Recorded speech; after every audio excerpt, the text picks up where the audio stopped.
It's mental podcast back again. Lately, I wasn't feeling very well. I had a minor burnout episode, and I took some time off to think and to reflect. Now I'm back. I already figured out where my next focus point should be and how to deepen my understanding of my own mental health. So now we're back. Today I have a special guest. It's Pierre. He is one of my audience. We met at last year's Berlin Mental Health Festival. He attended the men's mental health session and also went to my solo show and we start to talk.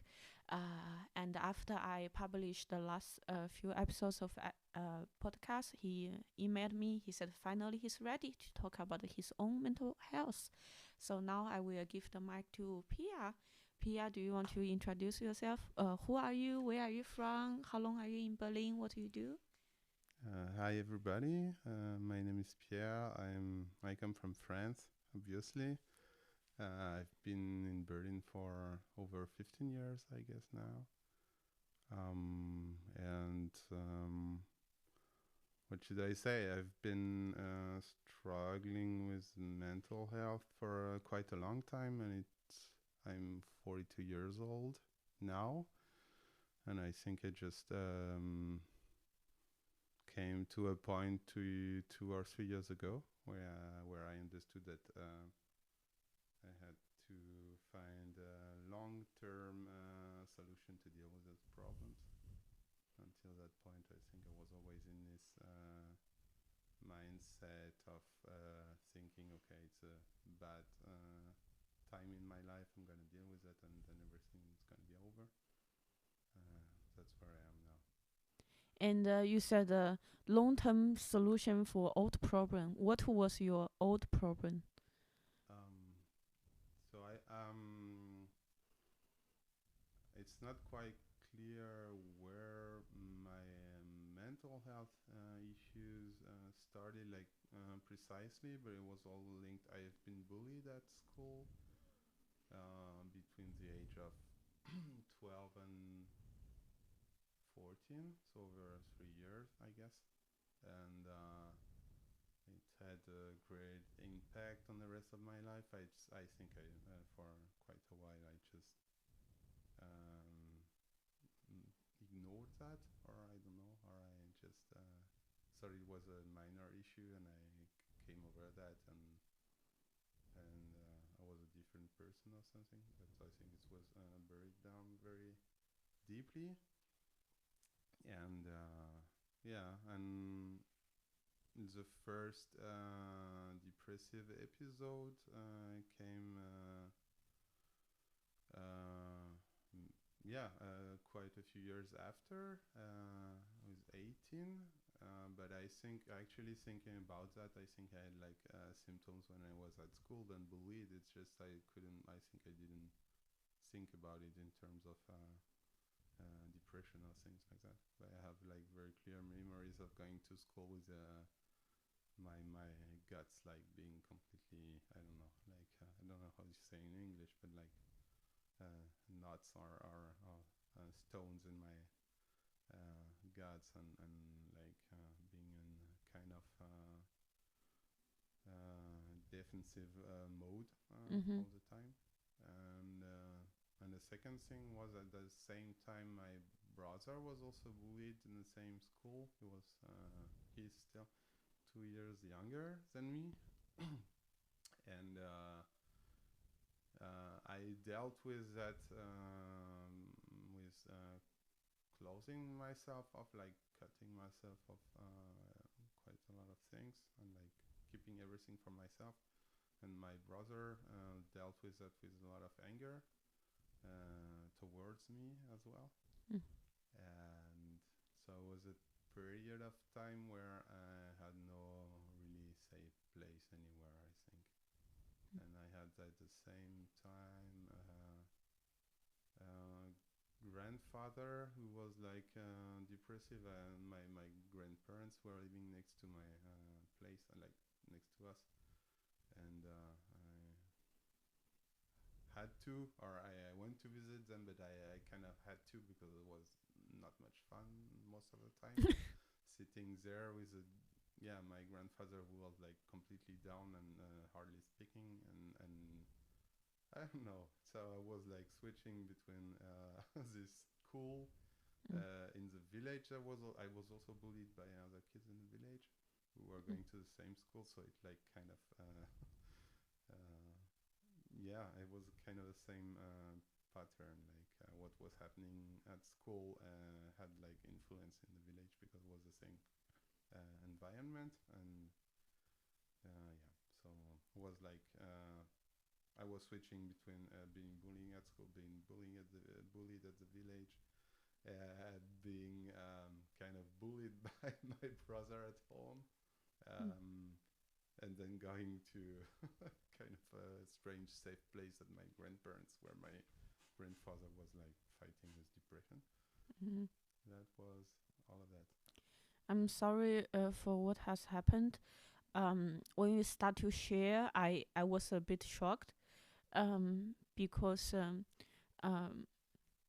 like people who haven't experienced bullying, they would think, okay, if something happened so far ago, why are you still obsessed with it? But with you being 40 years old and talking about the bullying happened in your teenager time and having a huge impact on you, is really a proof that when something happened to a person at that young age, it's really long-term damage, and it takes lots of time to process. And I am also shocked because I thought France is civilized, and I didn't know bullying happened in France as well. And when it happened, what did the teachers do? What did your parents do? Yeah, it's a difficult thing because the teachers, um, I don't know. So I think from a big part they didn't see or they didn't notice, and from another part they didn't they didn't know how to handle this, so that they actually kind of ignored that, or and yeah, but it's a kind of very standard reaction to things. It's like you see someone being I don't know, if you're in the street and you see an aggression of someone to some other person, your first reaction won't be to step in and say, okay, let's try to to interfere or something. Mm-hmm. First reaction is mostly to say, okay, maybe it's just an argument, maybe blah blah blah, and you tend to find all kind of explanations just to not get involved in something Mm-hmm. that's a bit frightening, I guess, and a bit difficult to handle. And I guess it's same kind of pattern with teachers, and it's like kids, so it's also maybe difficult to think about kids being like very mean to each other, maybe, but it's definitely something. And how my parents reacted, my parents, um, I think for some part of it they didn't notice. What was very strange to me is when I talked about that afterwards. Um, so in the last, I don't know, when I talked about that in the last 5 or 10 years, they always switched to another subject. It was Mm-hmm. always like, I can remember the first time I said that I was bullied at school, and it was oh, and you never did you ever notice something? Mm-hmm. And the answer was like, no, we didn't know, and but you were very secret, you were very lonely at that time. You didn't talk much and something, and then they changed subject, and I was like, and my reaction was, I was a bit shocked because you're telling something that had such a big impact over your life, and the first reaction is like, oh, we didn't notice because you were not talking much and all this. Where I would think, okay, if your kid isn't talking, he's like spending time in his room reading books and having hardly any connection to you or to the word, then I would say, okay, there's something wrong here. If your other kid is like very aggressive and like screaming all the time on something, I would say also that there's definitely something wrong with both of us. And yeah, and it's a strange thing. And the second thing is like, yes, this subject like being skipped quite almost like very fast. And last time I talked about that with my mother was indirectly and was the same thing. So it just makes me feel that's not a subject we're gonna discuss until I make it a very direct and quite aggressive move to say, okay, I have to talk about that, and I don't know, I don't feel like doing that. Now I understand why you you were impacted by my solo show so much, because Yeah, definitely. it's a story started Yeah. with a saying in like in the middle of a bullying session. So may I ask, why did they pick on you? Like you are like a really unusual subject of bully victim. Oh, You are so tall. You are. yeah, I don't know. No, I don't know. It's I could ask you the same, Mm, Moni. I just I when I see mm, you, I don't can't imagine someone who would have to something against you or something. It's just like it has nothing. I don't know. I didn't fit, and I can't really know why I didn't fit because mm, um, I just know I wasn't cool, mhm, and the way lately, I had Wh- someone, a child in my family, and she had the same thing. It was also like she is being bullied mhm, at school, and it was the same thing. I was mhm, thinking at the point, it was like, okay, the way I dress because I mm, didn't have the cool mm, shoes and the cool thing, and it was uh, mm, always a subject and uh, something. And my parents didn't want to uh, spend money in this uh-huh. stuff. I Be- can understand. because I saw the bullies always would take on someone who's weak, like short Yeah. people or like people who perceive more fat. But you look so tall. If I want to bully someone, like you are intimidating. Were you tall I at that time? was a very different kid. I Uh was a huh. very different person Mhm. at that time. I was very shy. Mhm. Uh, I've always been I don't know, I've always been a nice guy. Mhm. I've never been someone who's like very aggressive or something, and who Mhm. are like, and I had like, I guess, difficulties to put Mm. boundaries. Like Mm. if you come with me with aggressivity, I would like try to deal with this, like try to negotiate or to discuss and all this. And it was at some point it was definitely a problem because if someone's coming to you with the intention of fighting or stepping on your feet, and just Mhm. at some point there's nothing to negotiate. Okay. I was the first thing. I was good at school. It was also a thing, I guess. Mm.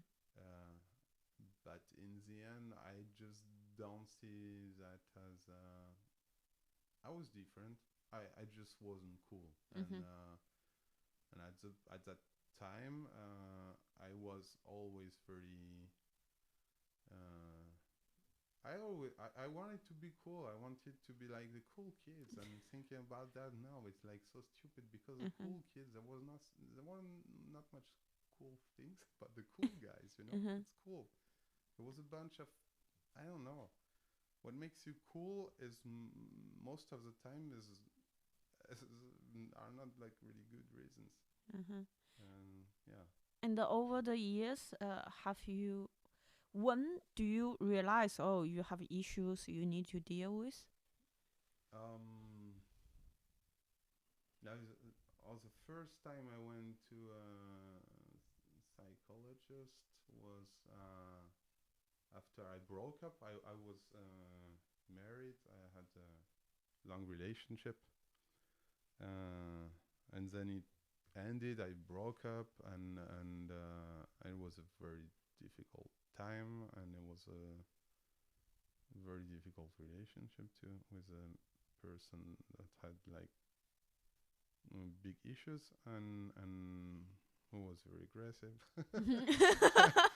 So it ended up being quite violent, and at that point I couldn't. It was 1, 2, 3. It was a certain I had a depression. The thing is, I didn't identify that as I'm having a depression because it's some things you put like some label you put on afterwards. Yeah. And when was it? I was 28. Okay, so like 12 years ago. Uh, and okay, so the first time after school I had a depression when I was 18. Mm-hmm. I had a second one a few years after, and that was the third one. And at that time, at some point it became very clear that I couldn't deal with it by myself, Mm-hmm. and I went to to look for psychological help. But okay, and I was still in the idea that after a while, when it got better, I was like, okay, I'm out of it, and yeah, let's go ahead. And you so you had the divorce, and you search for help while the No, breakup. in between because I was that was a very shitty idea, but we okay. I left my wife, but I didn't move out. No, that's bad. Yeah, that's bad, and she didn't move out neither. And actually, I was one who should have moved out. The point is, she was very. She was dependent on me because she had no money, no job, no blah blah blah, and at some point it was difficult. I couldn't kick her out, and leaving was a difficult option also. But that's how it ended up. So we spent like 6 months Wow. living together in this state of we are separated, but we'll still live together. But it was some kind of for me, I guess, some kind of way of I give you 6 months to find a solution because obviously I'm not going to kick you out. And but at some point, yeah, at that point, the best thing would have been to move myself out of this place.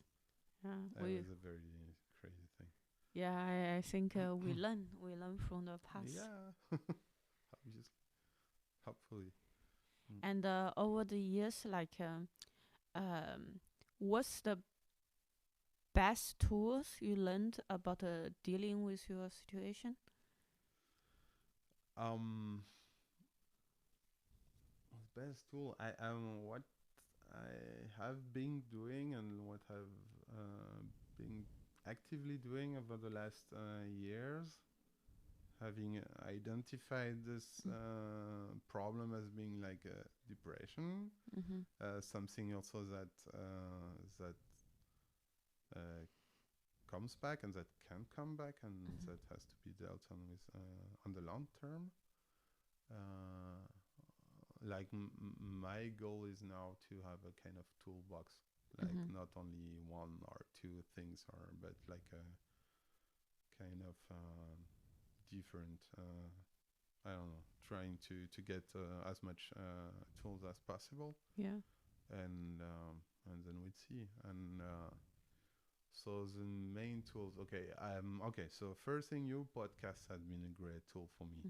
And I Thank told you. you that already, but it was very a major thing for me. Mm-hmm.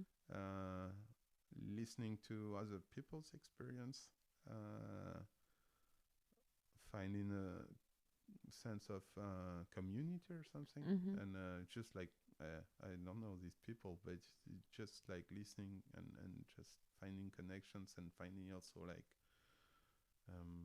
not only solutions but also different perspectives about these Mm-hmm. problems, and different people having completely different lives, experiencing the same kind of mental state was also very helpful. I had also a lot of. It was difficult for me, for example, because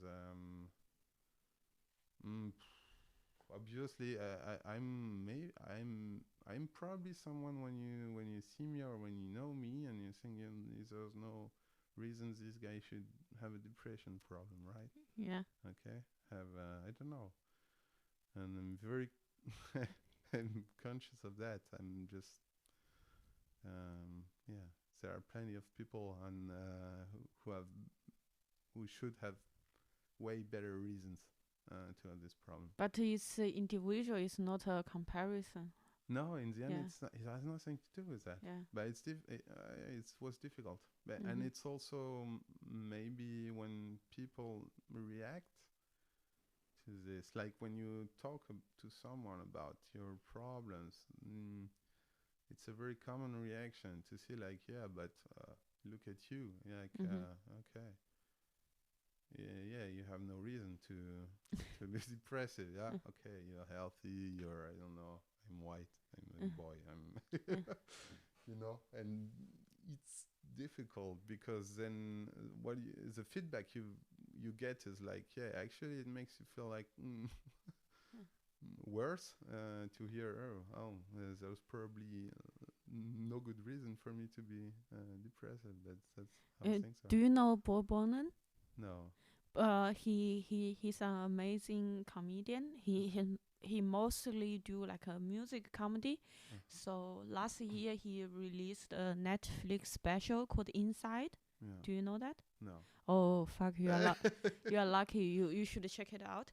So I think if you think you have no reason to be unhappy, you should watch his Netflix special. He has 3 of them on Netflix, and every time he will mention something like I'm the last person who would feel unhappy, like I'm tall, I'm white, I'm rich, and I'm successful, but I'm unhappy. Yeah. So if you look at someone who's so successful, he's still unhappy, so you have all the reason for Yeah. not being happy. It's not some competition, and what is outside cannot really reflect what's inside. So really, you are lucky. You should go home to binge all his work on Netflix. It's amazing. It's really amazing. He talks a lot about his anxiety, his depression, and his worry about the world. He was also had a bully issue, like because growing up as a teenager, everyone thought he's gay, so they always bully him. So he locked himself in a room to play music, and that's how he got famous. Yeah. Yeah, but he was bullied a lot in high school. I think you can check it out. And I want to ask you, like in the previous years, what's your mental state like? Were you constantly depressed, or you have like periods like between depressed and not depressed? I've been very unstable. Okay, so a couple of years ago, I was working in gastronomy. I've been doing that over 8 years, and I had a lot of fun. And a couple of years ago, I ended up like, yeah, getting tired of it, and so I just quit my job, and I have a time. So a 1 year time where I was unemployed, and I was looking for something else. Like I wanted a new job. I wanted to change to get out of it. Um, and it's been a hard time. So I've got into this kind of passive depressive state where I was not actively like it was not a constant low or something, like a very very strong depressive episode, but it was like a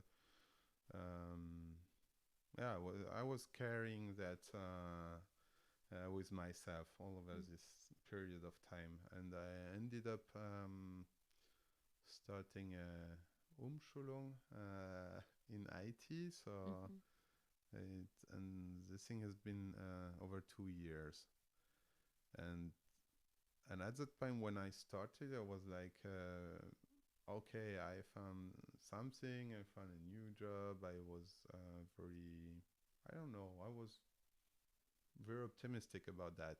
The idea of learning things and stuff like that. And it ended up being very difficult too. And I've been like mentally unstable during that period of time too. So I part of it was going back to school. So you end up in a classroom like as a student or a pupil or something with a teacher, and I think it brought like memories up, and there was also this classroom dynamics. Also, some of the teachers there also like bring some kind of strange energy, and I didn't. There were a couple of people who I liked, but for most of them, I didn't relate much to them, and I think it was a very big mirror of what I experienced at that time earlier at school, and there was a lot of racism, sexism, I don't know, like homophobia and stuff like this. And I was I don't know, I was very sensitive about that. I I felt trapped in this, like how to react, and hearing some stuff like, "What the fuck? What's wrong with you guys?" So it was, yeah. So it and it ended up for me like finding a job, and it was also difficult. So I've been over this whole period of time, I've been very mentally unstable, You mean emotionally. stable or unstable? Yeah, also emotionally unstable. Yeah. You mean unstable, Yeah, not unstable, stable. not stable at And how all. many years was it? Wow, so 2, 3, 4, 5 5 years. It's been like 5 years. Okay. So it's a very strange thing, and for me, I had a big down during the first lockdown. Yeah, okay. Well, uh, and but generally speaking, I'm just, and I can feel, and I started to feel this, to identify this kind of two different parts of my brain, like switching from one state of mind to the other, and being in some kind of loop of negative loop at some point. And it was the first time, I think, in my life that I could like really identify, okay, I'm like in this, I'm in this loop again. There's, and there are like two voices in my brain, and there's one who definitely doesn't want me any good, and if I start to listen to it too much, then it's gonna end up quite bad. So it was the first, I think it was the first time in my life where I was aware that this is not what you could call normal. This is not healthy way of thinking, of way of behaving, and this thing tends to take a lot of place, and when it takes a lot of place, and then everything goes down, and there's some, there has to be, I have to find some solutions to try to break this, or try to hold this other voice in a place that's okay.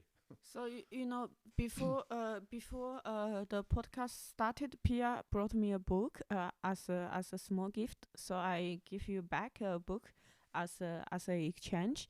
I think actually this book can help you a lot. It talks a lot about how to manage or how to negotiate with the negative voice around you. And when you talk about the negative voice, they are not normal. I want to correct you. I think it's actually very normal. Lots of people have the voice in their brain. I think actually the episode I just recorded an hour ago with Mara, the Romanian girl from Barcelona. She actually said something very similar. She said one thing to accept is that to accept that all those negative voice in her brain is not trying to hurt you. It's like they trying to help, but they don't know how to help. They don't know how to express themselves, and believing it. Oh, okay. I heard your concern. I know you want to protect me, but the way you express is wrong. But I appreciate your help, and trying to like talk with the voice is a very big tool mentioned in the book I just gave you, and I think also like Mara said, to accept like the voice in your brain, they are just from one part of you, like they try to help, but they don't know better. Like it's like your parents, they of course they never want you to get hurt, but they are limited by the upbringing they had, by the circumstance they have, so they don't know better how to deal with it. You talk about they always avoid the topic. It could be like it make them so uncomfortable, and they cannot deal with it. That's why they avoid it. So I think you can learn a lot from the book I just gave me. By the way, the book is called Playing Big by Tara Moore. So it's a book written by women for women, to coach them to break the limits of their brain, their framework, and trying to achieve more in life. Yeah, I'm completely. I agree with you about that. When I say it's I don't know how to say that, but it's like this negative way of looking at things. It's I think the problem is the place it's taking. I agree with you that I think everybody has this, like, oh, I'm not good enough, or I might not be good enough, or something like this. But at some point, it's something to hear that, and to I don't know, acknowledge it, and it's another thing to dive into that and to let it take too much room, because at some point these voices are like also bringing a lot of okay, at some point it's just going in the direction of okay, you should hurt yourself, and it's going nowhere. I mean, it's this, and this is for me, this is it's a thing. It's trying to find some room for this voices, or for this way of looking at things. That's not completely overwhelming, and that's not completely taking over all the rest, and trying to okay, find a Mm. way to acknowledge it, but Yeah. leave it where it has to be, which is like one kind of hint or view about one thing in your life, probably, and yeah, it has to stay there. Yeah. When you have a unstable Mm-hmm. mental health, um, do you still able to find joy in between? Uh, no, I'm able to function. I think it's very different. I can remember about you talking about you're not able to do anything. You're Mm-hmm. not able to stand up to take a shower or something. Mm-hmm. I've always been able to function in Mm-hmm. some kind of twisted way, meaning I'm able to go to work, for Mm-hmm. example. If I have any obligation, I will handle it. So you are a high functioning depressive. Yeah, and I go to work, or I would go to school, and I would be on time at work or at school, and I would, like, I don't know, I would cry in front of my computer, but I would do the job, and I won't be like productive or something, and I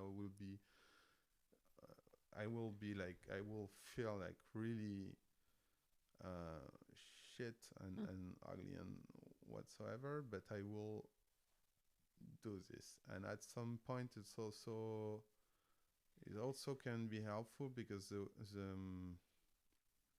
the thing about having to go to work, even if I feel like shit or something, uh, it's like moving. It's Mm-hmm. it's Oh. meeting people, and Mm. I can talk to people, and I can like be very I Mm. don't know. I think I can act like completely normal, Mm-hmm. and but it gives me also some kind of Mm. input where Mm-hmm. I won't find joy. Mm. I don't know if I can find joy. I will find some kind of things to hang to, Mm-hmm. which make my day um, bearable, you Mm-hmm. know, and that's it. And yeah, and in the end, it's at some point I'm also, that's one of my tools. I have to have a job, have to Mm-hmm. work. Not because I like to work or something. I would be very, actually would love the idea of not having to work, but just for this, I know that it's also a safeguard that Mm-hmm. if things go wrong, having to be at 9 o'clock at work in front of my computer, and having to be with colleagues around me and all Oh. this, that's something I have to uh, take care of. I have Mm. to keep that Uh-huh. in one form or another. Wow. And do you meditate? No, I'd like to Mm. learn to. I tried a couple of times, not very good at it. Mm-hmm. And Yeah. I maybe like I use this app called Waking Up from Sam Harris. Um, I think it's the best meditating app out there. For me, like I just talked with Mara. She said also like loving kindness meditation really changed her. For me, it's the same. Um, it it's different than normal meditation. Normal meditation, you focus on breath, and for me, it's really hard. But with a loving kindness meditation, you focus on thoughts. So you chant on those positive thoughts like, oh, may you be happy, may mm-hmm, you have free of suffering, may you have all the joy in the world. mm-hmm, And when you pray for someone, like you start with someone you love, and then you how do you say, radiate it to mm-hmm, uh like a acquaintance in your life, and eventually you radiate to the whole world. You mm-hmm, want this compassion and love for everyone, and eventually you come back to yourself, like after you radiate all your love and compassion to everyone, and you realize, okay, myself also deserve joy and compassion. And by meditate this way, it really fundamentally changed me. mm-hmm, um, I I am able to be more forgivable to people, also to myself, and I think I read lots of books about mental health. Um, Meditation is something like I tried. I always fail, but but after reading so many books, it all point to meditation. I'm like, okay, there's no way I can escape this. And now I'm still trying and failing, but I start to realize that the point is not succeed. The point is keep trying, and while trying, you are changing yourself. And I really recommend you to try it out. Yeah, it's like the most basic, most classic tool in the mental health toolbox. Yeah. Yeah, and also, do you do sports? Yeah. Oh. I wanted to talk about that, because it's for me it was also a big thing, and I started I don't know, like 5 years ago, no, a bit more, I guess, and yeah, it's been a big thing since then, and I think there was also some kind of I think there was something about self-harm as well, because I was not like a sports guy, anything. Physical activity. I was never into that, and I started with. At some point, I wanted to learn swimming. I can't really remember why, but I think I wanted to do sports, anything. Oh yeah, because I had back problems, and started. Okay, I want to learn swimming, and I took a course and like crawl swimming, and I was like 6 months or something. And my idea was after 6 months there is a beginner's course, and after 6 months I can do the second one, like the how do you say Advanced. yeah, advanced course, and then I'm done, like over 1 year. And I started with a beginner's course. I almost drowned. It was awful. It was horrible. I ended up like crying in the shower afterwards. Because it was crazy, because it was very physically, it was very hard for me. And the point is, when I was in the middle of the pool, I was exhausted, and when you're exhausted, you start to drown. You start to it was like horrible. And in the end, it was, I think at some point I wanted to fight the thing. I think there was some kind of twisted thing about self-harm as well, changing the self-harm tendency into some kind of positive, like hurting yourself in a positive way to learn something and to I don't know, and to feel better instead of just hurting yourself. I guess just like destroying something. It was like some kind of putting a different set in different direction, and it's been there ever since. So now you go swim regularly? I dropped swimming after a while, because after a while I started to find it boring. It took me a long time to learn to swim properly. It took me a couple of years, because I did this beginner's course like 3 times, I guess. Can you do like a freestyle now? This crawl thing? Yeah. Oh, cool. Like, did you take a course in Berlin? Yeah. Was it in German or in English? It was in German. Yeah. Okay. You can speak German? Yeah. Oh, okay. I also learned swimming when I'm an adult. But now, like, I had a personal coach, and I was able to do freestyle a little bit, and then he left the country, and I stopped. I want to pick up on that again, because now I can only do the frog, and it's quite boring to do the frog. Boring, and this was a very difficult thing to learn, because it's not synchronous. It's like everything, you have to move every part of your body in a twisted way. Okay. For me, it was like I had no coordination, any, and I don't know. It took me a lot of time to learn this, but I was very interested of getting this thing like I can do this. There's no way I can't learn this, and it took me a crazy time. But I ended up being able to swim really good. Wow, that's cool. And then at that point, I got bored. And I then what dropped do it. you do now? I do this. I'm at the fitness studio. I'm doing these things called. Okay, so after swimming, I started with this Pilates, and then I started, and then I got bored with it, and then I went up to. And what I'm doing now is called body pump and cross training, and I'm doing both. Cool.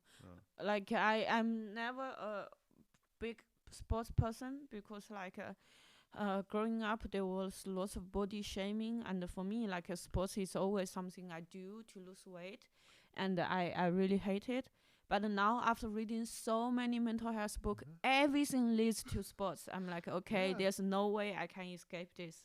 So I'm still trying. Now I have an urban sports club, so I just cannot commit with one sport. So every day I'm like, okay, what I do today? Yeah, but if you're doing a little bit of everything, it's also, I don't know, it might be a cool thing to do. Yeah, I and was never into sports. I was the worst. I was always the guy you pick up in the last in your team. I can remember we were like running. We had this running thing when I was at school, and I was always one of the three last to cross the line because the two others they had like asthma. And depending on if they dropped it or if they made it to the end, then I was like the last one or the four last. It was also depending on the guys with asthma. I was like could be like not the last, And the last year we had this crazy thing was like 1 hour and a half, like running and blah blah blah. And I ended up and I came and. I came to cross the line, and it was not even crossing the line. I had to go for a last run, I guess. And I came there, and everyone had left. And there was only one teacher, and he was like, "What are you doing here?" And I was like, "Oh, I'm finishing." And I was like, "Okay, yeah, then go ahead and do your last round." And because everyone has left, and I was like, "Okay, I drop it." Well, so that was how bad I was. I was like the worst. It was crazy. Well, you are like a male version of me. Like growing up, like I always fear all my sports class. Like I always need to stand in front of the teacher's office begging them to give me a pass. Yeah, and there was nothing. Actually, there was also it was the whole thing, because you had like you had to change yourself. So it was like body shaming. I was a bit fat, and it was like body shaming. There was this, and there was this completely world of sports who was about like being good looking, having like the classy shoes or clothes and things like that. I didn't fit in that, so there was nothing there for me to be motivated about. It was it was a lot of anxiety as well. Yeah, and now I think like now like we just need to rebuild the relationship with exercise with sports, like reframe it, because every time when I think about it, I need to lose weight, then sports become the last thing I want to do because I'm so resistant on it. But now I try to think, okay, I'm not doing it for my physical look, but I'm doing for my mental health. And last week I was reading a book about creativity, and then it came out with a chapter she talking about you need to do exercise in order to be creative. If you don't like to do sports, just think about it. You are not doing it for your look, not doing for your physical health. You are doing it for your creativity. I was like, okay, if every book of mental health and the creativity all points to exercise, there's no excuse for me to skip exercise again. Like it is the foundation of the toolbox. Yeah, for me, there were like two kind of inputs.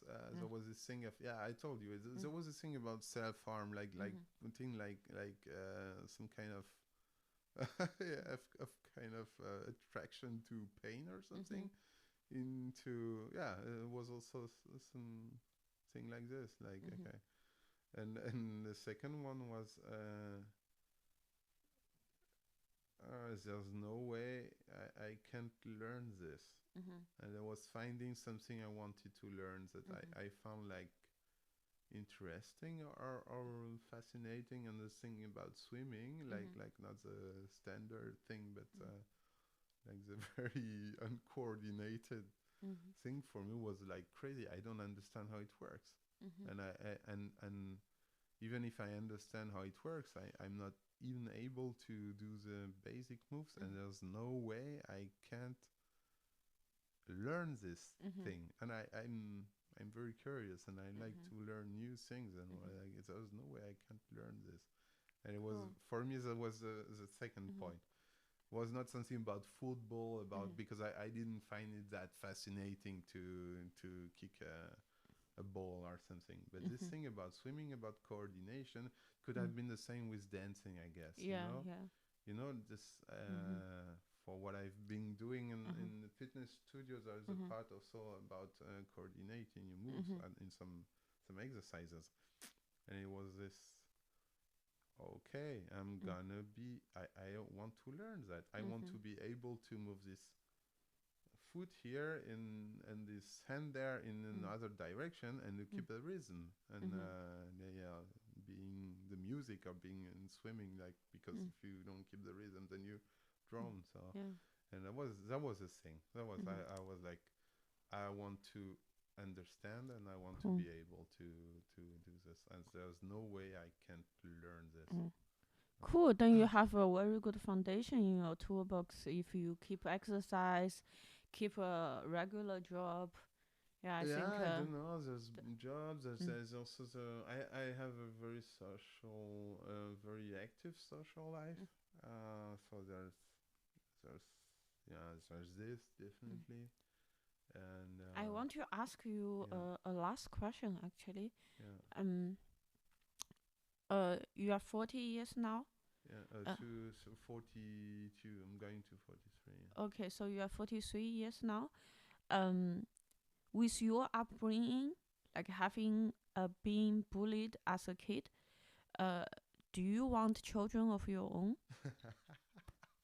That's a nice question. I don't want children. Mhm. Actually, a few years ago, I did a vasectomy because I Mhm. don't want.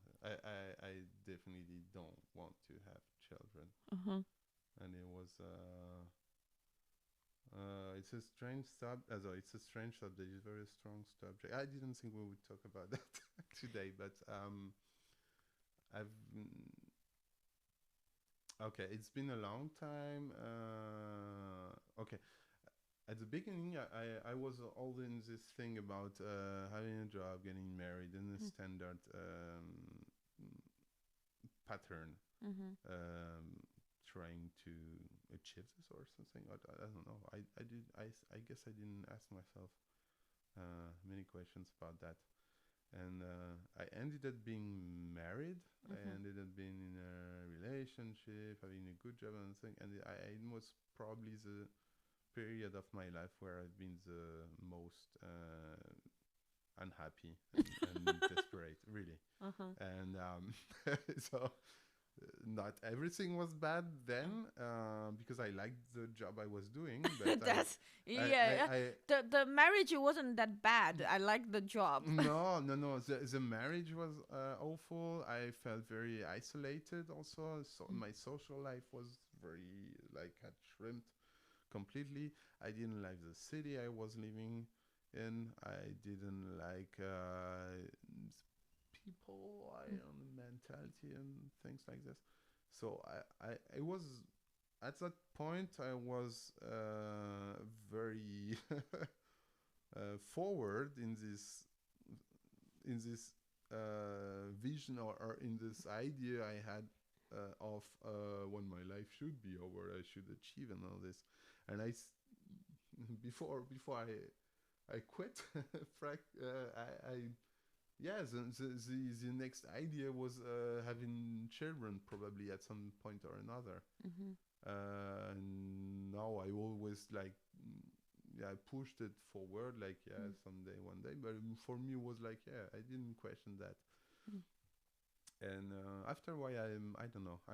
So I quit this. I had a very different life than being in Berlin. Yeah, I became a very different person, and I asked myself, okay, do I want children? And Mm. the answer was no Mhm. at that point, and it's been no ever since. Mhm. And at a certain point, it has been so, yeah, so strong that I said, okay, it's not that I don't want children. I want to be sure that I won't have children. Mm. And so I found a specialist and I did a vasectomy. So Wow. I'm not going to have children Mhm. anyway. And I felt released after Mm. this, which is a strange thing also Mm. because it was a big stress just Mm. before Mm. because it's a kind of strange step to do. Wow. And once I was done, I felt like, and I've always felt good ever since about this idea. Wow, you know, I think the universe works in such strange way. Like Why? just a few days ago, I was watching a documentary about a female pleasure, and one of the big part it talks about on one hand, like the birth control pill really liberated women Yeah. to make them have choice, but on the other hand, to regulate their hormone in that way, it really affects their mood and affect their like um uh ability to enjoy sex.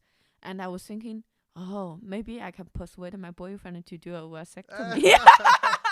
Okay, I did that by myself. Uh-huh. I did that Uh-huh. just by myself and for myself with No, no, no pressure of some kind. the way you I wouldn't just like. the way you talk is like you were at home and you had a scissors. You did it at home. Oh, that No. was crazy, Yeah, yeah, and I yeah. was that was such a crazy thing, Uh-huh. and I was okay. It was a thing, because I okay. So I ended up with this room with this doctor, Uh-huh. and so I'm like with my legs up, which is like you're going to the gynecologist. Yeah. I guess it's the same Uh-huh. kind of thing. So, but I'm a guy, so I never experienced something Uh-huh. like that. Uh-huh. And so I ended up with my legs like wide Uh-huh. open and Uh-huh. up and all this, and then comes this nurse Uh-huh. in the room, which is the doctor's assistant, which is a young, good-looking nurse, and I'm like, oh, come on. And then comes the doctor, and then start to joke and to just like they're completely, like relaxed about all this, and Uh-huh. I'm there. And was it painful? No, it was just it was not painful during this the operation. Afterwards a bit, but it was okay. It was Mm. just they were talking with each other, and at some point the guy started to ask me some question. Where you come from in France and all this, and I was like, come on, she just tell me something. Uh-huh. That I don't want to have Uh-huh. a talk about or just like a chat about where I'm coming from and how France, and I've been in holiday in France, and it was so cool, and we had the good wine and all this. And I was like, what is this thing? And it was very crazy experience. No, it was painful, like really painful during, I guess, one day after, Mhm. and I've been feeling that. So it was I don't know. It was disturbing. It's been disturbing, I guess, like during a couple of weeks after this. And does you fear it affect your sex drive? No, not a N- bit. not a bit. No different. Cool. Nice to know. No, no. The, no impact on my sexual life. Uh, yeah, it was just like sometimes, depending on things. I don't know. It happened to me for a while afterwards that I was feeling. So I wasn't feeling this. There was a bit stretching or something. So but that was it. And now I don't feel it Cool. anymore. Amazing. Nice to know. Uh-huh. Yeah. I ask you this question is because I feel many people like me, like who's traumatized, we chose to not have children of our own because it's just such big responsibilities. Like when you don't know how to be happy to raise another generation, what if they grow up like us? Yeah, there are different factors. There is this thing about what you said. Okay, like mostly I'm quite sure that it would have a big impact on my mental health, like a big stress. And I don't want to take a chance of being overwhelmed and not being able to be there. I have a fear of not loving my child or not loving my child enough because it happens also. And the third thing I see is I don't want to have this life. You know, this, and I know that everybody with children always saying, yeah, but you have to, of course, you don't have much sleep, and it's like a lot of blah blah blah, but it's so much love and so on. But it's yeah, okay, I'm ready to hear this, but any choice you take in life is always like, oh, I feel like I could like it, or I feel like I wouldn't like it, and I feel like I wouldn't like it. So I just completely understand, and I'm very open to people telling me, yeah, okay, it's a lot of responsibilities, and it's a lot of difficulties, but there is this other aspect of it that's very strong of there. But yeah, I think it's really cool if more people like you to be honest with it, and I think there will be way less dysfunctional families. Like when you know maybe you don't have the capacity, just don't do it. Yeah. So instead of having a family and not being there emotionally. Cool. Thank you so much thank you, Moni, for the conversation, and thank you so much for opening up. And yeah, I will read the book, and I will communicate with you. And have a nice evening.